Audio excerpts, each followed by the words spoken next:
Assalamu alaikum, welcome back to my channel, dear brothers and sisters. Allah subhanahu wa ta'ala grants guidance to whomever He wills. With this light of guidance, human hearts and minds are opened to accept the truth. Often, this guidance from Allah subhanahu wa ta'ala transforms a person's life path, leading them to embrace Islam.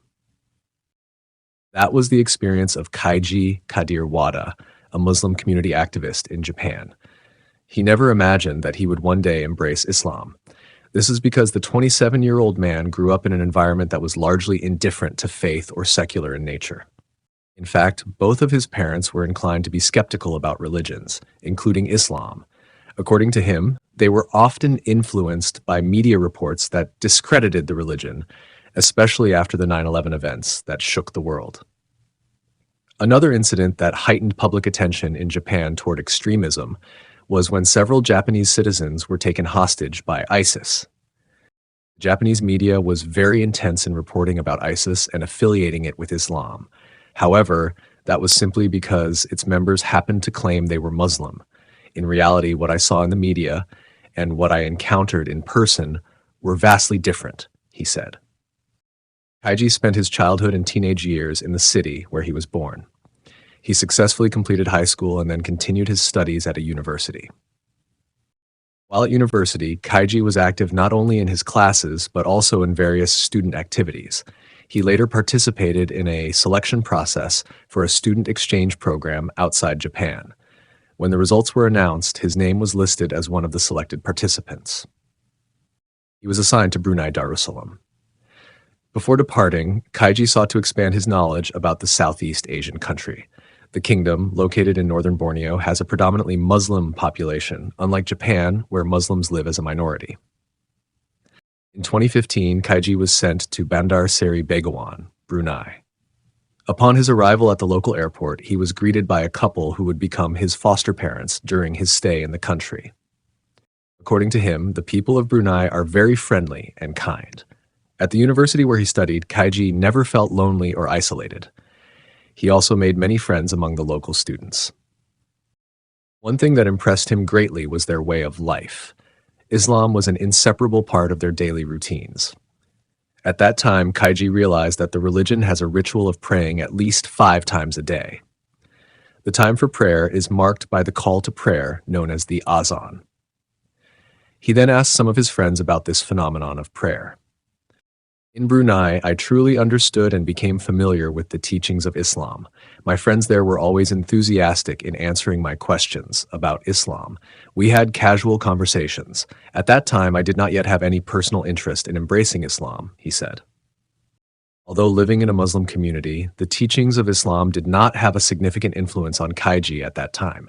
He still enjoyed spending time at bars, drinking alcohol, and engaging in similar activities, even if it meant traveling to Singapore to do so. This habit had been a regular part of his life since he was in Japan. After graduating from his university in Brunei, Kaiji planned a vacation.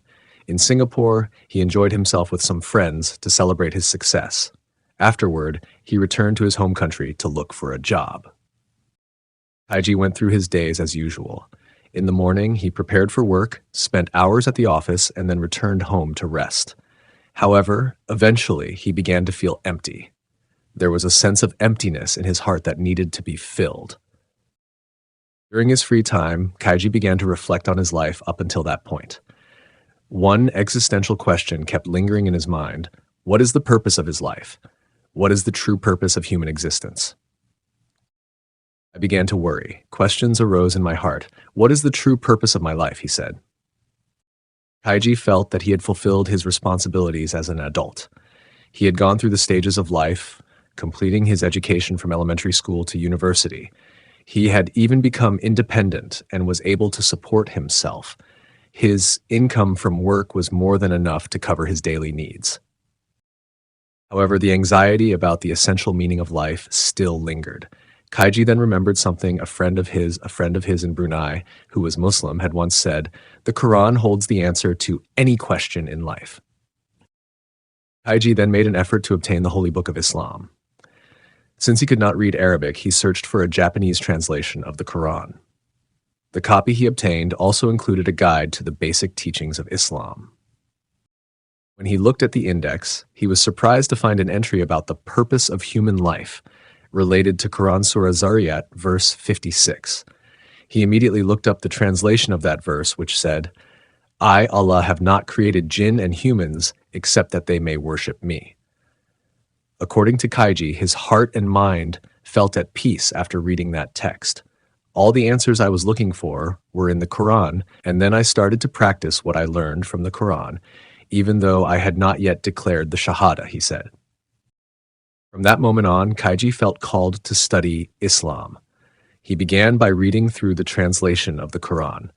Although he didn't always read it from start to finish, he approached it with enthusiasm. Often he would start by opening the index and discovering themes that caught his attention, such as the story of Prophet Adam as the first human, or the stories of the other prophets. Not content with just that, Kaiji felt the need to interact directly with Muslims. Indeed, Japan was not like Brunei, where it was easy to find Muslims. However, he was determined not to give up.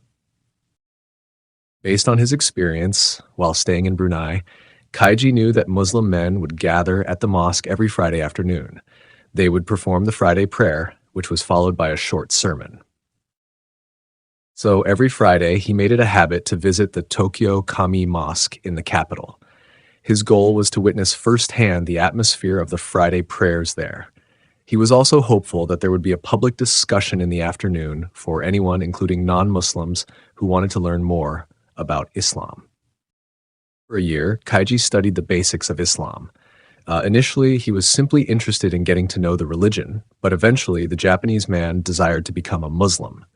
However, that desire didn't materialize immediately, as he hadn't yet found the right moment. Allah made it easy for him.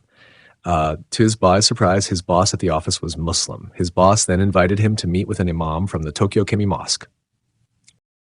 It was Friday, October 6th, 2017. The imam asked him if he was ready to embrace Islam. For a moment, Kaiji was speechless. The scholar then asked him to think carefully. Kaiji fell silent. He thought to himself, if not today, the opportunity to embrace Islam might slip away. Who knows, his life might end tomorrow or the day after. He entered the mosque again. This time, his expression showed confidence. His determination was clear. He had made up his mind to embrace Islam. The Imam of Tokyo Kami guided him in reciting the Shahada, witnessed by several congregation members. After the ceremony, Kaiji chose his new name, Kadir.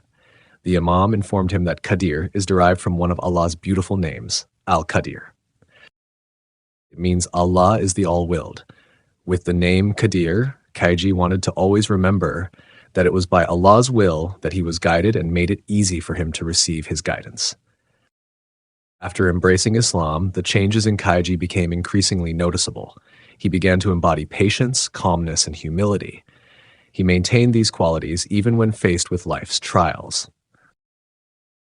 At first, his parents were upset upon learning that their son had become Muslim. They still believed that Islam was a religion that supported violence. I needed time to show them what Islam really is. It became my duty or mission to make them understand and learn about Islam, said Kaiji. He always prays to Allah subhanahu wa ta'ala for the hearts of his parents to open.